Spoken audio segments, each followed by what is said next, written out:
আমি কোনো শব্দ করিনি। তাহলে তুমি এখানে সেটা আমি জানলাম কিভাবে? আপনার মন আমার অনুসরণ করেছে।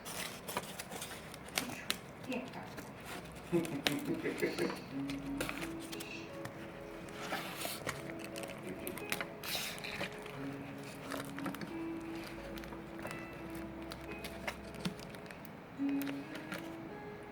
আহা, গ্রিল করা মাছ এখনো ধোয়া বাড়িতেছে।